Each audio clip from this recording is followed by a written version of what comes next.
चंदन नगर गांव से 2 किलोमीटर दूर नदी किनारे एक टूटा फूटा मंदिर था। कहते हैं कि कभी चंदन नगर गांव उस नदी के किनारे बसा था, लेकिन बार बार बाढ़ आने के चलते और नदी की दिशा बदलने की वजह से 200 साल पहले चंदन नगर वर्तमान जगह पर बस गया। वो पुराना मंदिर आज भी नदी किनारे ही विराजमान है। इस मंदिर को गांव वाले भूतिया मंदिर भी कहते हैं। एक दिन बहुत तेज बारिश हो रही थी और बिजली भी चमक रही थी। गांव का भुवन काम से लौट रहा था। उसके कुछ ही दूरी पर गांव का नाई कनुआ कहीं से वापस लौट रहा था। अचानक से बिजली चमकी और मंदिर का घंटा बजने की आवाज आई। हे भगवान, आज क्या अनर्थ होगा पता नहीं, सब सुख रखना। तभी घंटे की आवाज और तेज होती गई और उसके सामने से कनुआ नाई उड़ता हुआ मंदिर की तरफ से गायब हो गया। नहीं, ऐसा नहीं हो सकता। कनुआ चाचा! थोड़ी देर में बारिश रुक गई और भुवन भागता हुआ कनुआ के घर जा पहुंचा। चाची, वो मंदिर। बताओ रे भुवन को क्या हुआ? इतना घबराए हुए क्यों हो? सब मंगल तो है ना? नहीं चाची, कनुआ चाचा मंदिर के घंटे की आवाज में गायब हो गए। नहीं, ऐसा नहीं हो सकता। कह तो कि झूठ है। मेरी आंखों के सामने चाचा मंदिर की तरफ उड़ते हुए चले गए। मुझे माफ कर दो चाची, मैं कुछ नहीं कर सका। धीरज धरो बहू, अब इन गांव वालों को सब पता नहीं किन पापों का फल मिल रहा है। ताजी बहुत प्यास लगी है। एक बोतल पानी लाया था, वो दोपहर में ही खत्म हो गया था। जा नदी किनारे जाकर पी ले।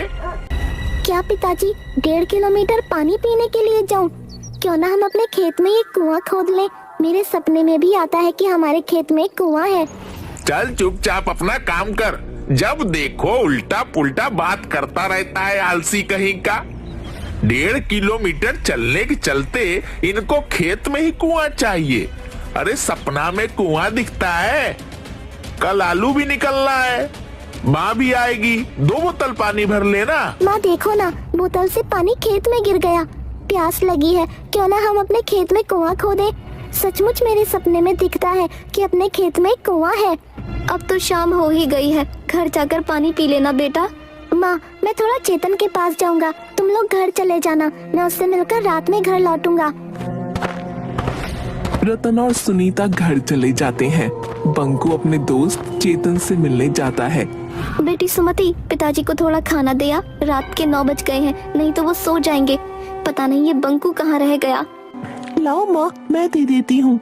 रतन के पास जाकर, पिताजी ये लीजिए आपका खाना। ठीक है बेटा, लाओ। बंकू अभी घर लौटा या नहीं अभी तक? नहीं पापा, बंकू भैया अभी तक नहीं आए हैं। तभी पुराने मंदिर के घंटे के बजने की आवाज आती है। आज वर्षों बाद पुराने मंदिर का घंटा बजा था। बहुत दिनों बाद आज फिर पुराने मंदिर के घंटे बज रहे हैं। जरूर कुछ अनर्थ होने वाला है। ये बंकू ना जाने कहाँ रह गया। अजी सुनते हो, बाहर पुराने मंदिर के घंटे बज रहे हैं। अभी तक बंकू भी घर नहीं लौटा। गजब हो गया, जाने क्या होने वाला है। अरे भाग्यवान, आ जाएगा। घंटे की आवाज सुनी होगी तो वह अपने दोस्त के घर ही रुक गया होगा फिलहाल। काश आप जो कह रहे हो वैसा ही हो। अरे पिताजी, आप दोनों घंटे की आवाज सुनकर इतना डरे हुए क्यों हो? आखिर बात क्या है उस घंटे में? उसी समय दरवाजे पर कोई दस्तक देता है। लो, आ गया मेरा बेटा बंकू। भगवान का लाख लाख शुक्र है। सुमति, जा भैया आया है, खोल दे दरवाजा। अरे पंडित जी प्रणाम। हाँ बेटा, मुखिया जी के यहाँ पूजा करवा कर लौट रहा था, तभी पुराने मंदिर का घंटा बजने लगा तो मैं यहाँ आ गया। अरे पंडित जी प्रणाम। आइए आइए, अंदर आइए। बड़े दिनों बाद पुराने मंदिर का घंटा बजा है। पता नहीं किस बदनसीब की किस्मत खराब है। वैसे तुम्हारे परिवार में तो सब सुरक्षित है ना? मुंह क्यों लटका हुआ है तुम्हारा? प्रणाम पंडित जी। देखिए ना, बंकू दोस्त के यहाँ गया था, अभी तक लौटा नहीं है। पुराने मंदिर से घंटे की आवाज आ रही है, चिंता लगी हुई है। धीरज रखो बहू, कुछ नहीं होगा बंकू को। भगवान भला करेंगे, जहाँ होगा सुरक्षित होगा। लेकिन उस पुराने मंदिर के घंटे की आवाज से सब इतना डरे हुए क्यों हैं? मुझे कोई बताता क्यों नहीं? ये तो कोई नहीं जानता बच्ची कि वो मंदिर का घंटा अपने आप बजता कैसे है, लेकिन जब भी बजता है गांव से कोई न कोई लापता जरूर हो जाता है। इसीलिए मंदिर का घंटा बजते ही सभी अपने अपने घर में घुस जाते हैं। तो इस घंटे को कोई खोलकर हटा क्यों नहीं देता? जिसने भी घंटा को हटाने की कोशिश की उसी क्षण उसे लकवा यानी पैरालिसिस मार दिया। हमारे पूर्वज बताते हैं कि सदियों पहले उस मंदिर के पुजारी की हत्या चोरों ने कर दी थी और कीमती आभूषणों और मूर्तियों को लेकर भाग गए। पर किसी गांव वाले ने पंडित जी की मदद नहीं की। पंडित ने जोर जोर से घंटा बजाया, लेकिन सर्दी के 12 बजे ठंडी रात होने के कारण कोई भी गांव वाले मदद के लिए नहीं गया। कहा जाता है कि उस पुजारी की आत्मा आज भी मंदिर में ही मौजूद है। जब जब पुजारी की आत्मा कुहकती है, मंदिर का घंटा बजने लगता है और गांव का कोई न कोई व्यक्ति गायब हो जाता है।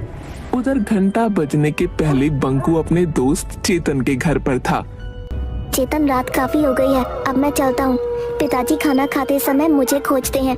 दरअसल मैं और पिताजी रात का खाना साथ में खाते हैं। ठीक है यार, तुम्हारे साथ भी पता नहीं चला कि टाइम कैसे गुजर गया, इतनी रात हो गई।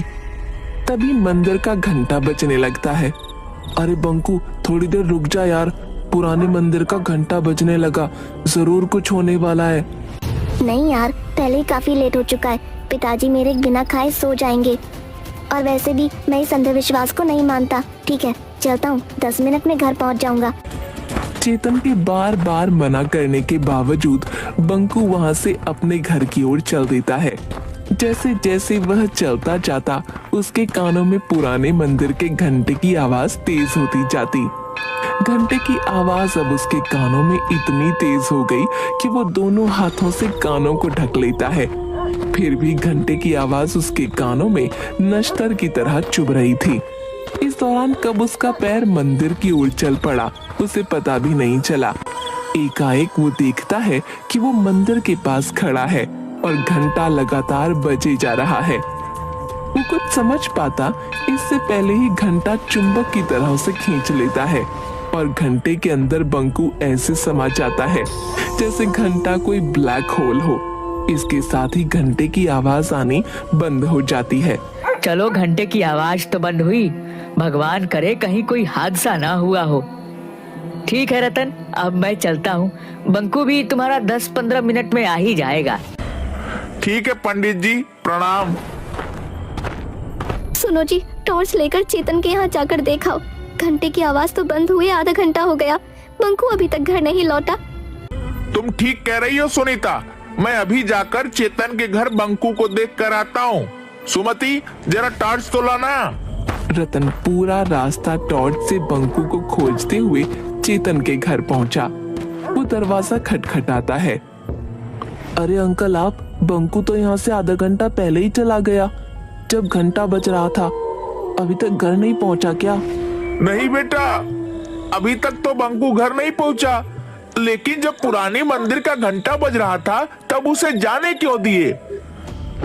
अंकल मैं बार बार उसे मना कर रहा था कि अभी मत जा, लेकिन वो बोला कि मैं अंधविश्वास में नहीं मानता। मेरे पिताजी मेरे बगैर खाना नहीं खाते और वो उसी समय चला गया। चेतन और रतन दोनों मिलकर बंकू को बहुत ढूंढते हैं, लेकिन बंकू कहीं नहीं मिलता। रतन के घर पर हाहाकार मच जाता है। जैसे तैसी रात गुजरती है। सुबह होते ही रतन के घर पर लोगों की भीड़ उमड़ पड़ती है। रतन भाई, मुझे अभी अभी पता चला कि घंटे की आवाज जो रात में हुई थी उसके बाद से तुम्हारा बंकू गायब है। मुझे इस बात का बहुत अफसोस है, लेकिन इसमें हम लोग कर भी क्या सकते हैं? सरपंच साहब, बंकू मेरा इकलौता बेटा था। वह पूजा पाठ अंधविश्वास को नहीं मानता था। कितनी बार उसे समझाया, लेकिन वह नहीं माना। आज उसी का फल हम लोग भोग रहे हैं। नियति के आगे हम सब लोग बेबस हैं। मैं जानता हूँ कि तुम्हारे ऊपर क्या बीत रहा है। हम लोग तो सिर्फ सांत्वना ही दे सकते हैं। बेटा तो चला गया, अब तो सिर्फ सांत्वना ही हमारे हिस्से बचा है। अभी कल ही वह कह रहा था कि पिताजी एक कुआं खेत में खुदवा दीजिए। मेरे सपने में आता है कि अपने खेत में एक कुआं है। 2-3 दिन बाद गांव में एक दुष्ट पंडित बाबा चूरन दास आते हैं। उसे पता चलता है कि रतन के घर से उसका इकलौता बेटा बंकू गायब हो गया है। इसी बात का वो फायदा उठाने की सोचता है और रतन के घर पर पहुंचता है। अलख निरंजन, कोई घर पर है बच्चा? बच्चा तो नहीं रहा। लीजिए महाराज, ये 1 किलो चावल स्वीकार कीजिए। नहीं माता, मैं भिक्षा मांगने नहीं आया। मुझे मालूम है कि तुम्हारा बच्चा पिछले दिनों गायब हो गया है। कोई बात नहीं, हम उसे वापस लाएंगे। महाराज की जय हो। कोई भी उपाय करे महाराज, कैसे भी मेरा बच्चा मुझसे मिलवा दे। नारायण नारायण, तुम्हारा बच्चा तुम्हें जरूर मिलेगा माता। बस थोड़ा सा दान पुण्य करना होगा। घर में जितना भी सोना है उसका त्याग करना होगा। महाराज, सोने जैसे बेटे के सामने ये नकली सोना किस काम का। मैं अभी आपको घर में रखा सारा सोना जेवर लाकर देती हूँ। सुनीता घर में रखा सारा सोने का गहना लाकर बाबा चूरन दास को दे देती है। ये लो बाबा, मेरे यहाँ जितने भी सोने के गहने थे वो सब मैं ले आई। रुको, ये कान में मेरी बाली भी ले लो। मुझे मेरे बेटे से मिलवा दो बाबा। अलख निरंजन, अब चलो, हमें पुरानी मंदिर चलना होगा। वहीं तुम्हारा बेटा तुमसे मिलेगा। बाबा चूरन दास सुनीता के परिवार को पुराने मंदिर की ओर ले चल पड़ते हैं।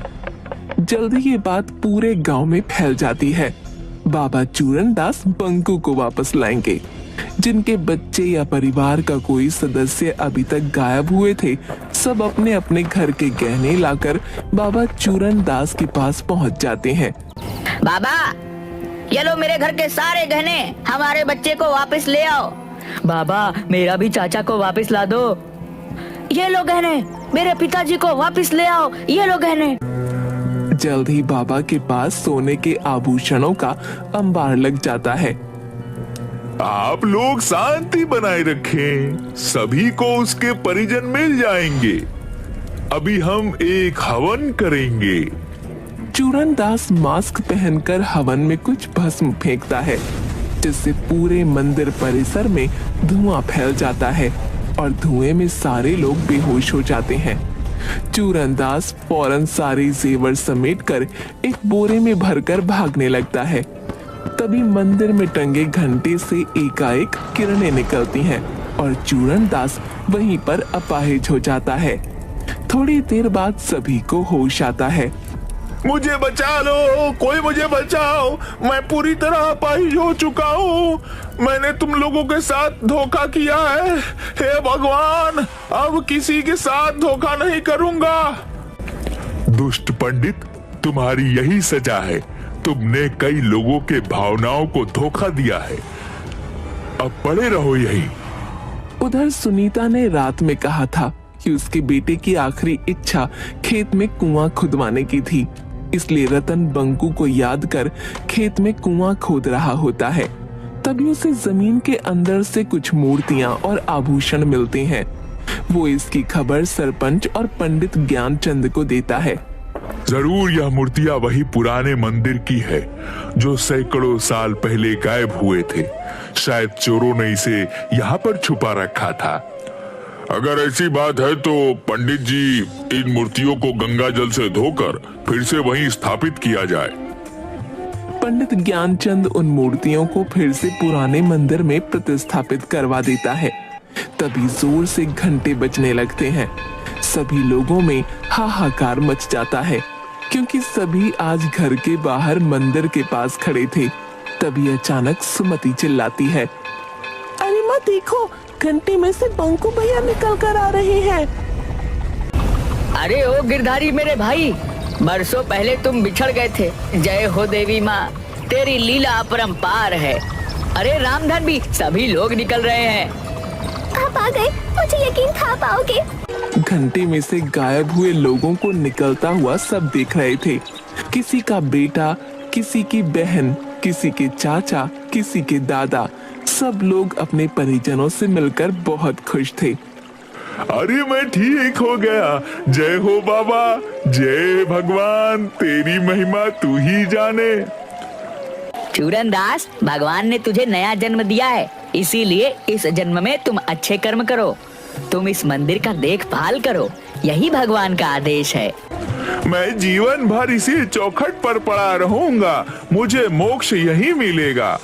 शायद आज इस मंदिर के पुजारी की आत्मा को शांति मिला होगा।